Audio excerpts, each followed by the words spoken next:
From the state capitol to City Hall, former state senator Dr. Richard Pan is now campaigning to be Sacramento's next mayor.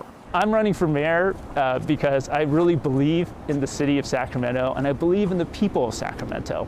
Pan is a pediatrician, a former UC Davis educator, and a prominent proponent of vaccinations. He served as a Democratic state assembly member and more recently as state senator before reaching the 12-year term limit. As mayor, he says his priorities would include addressing homelessness, economic development, and public safety.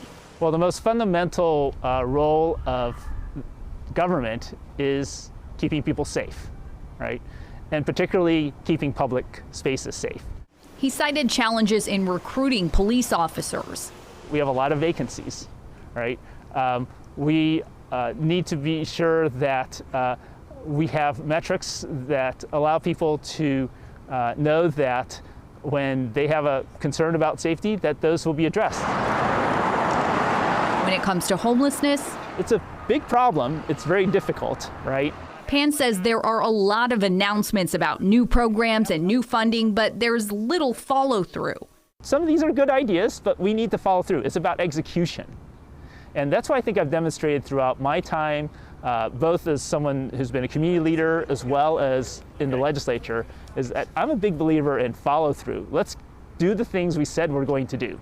Pan would be the first Asian American to be elected mayor of Sacramento if he wins over voters. But for now, he's one in a growing field of mayoral candidates, which include Democratic Assembly member Kevin McCarty, former council member Steve Hansen, prosecutor Maggie Krell, and epidemiologist Dr. Flojong Kofer. In Sacramento, Lizzie Mitri, KCRA 3 News.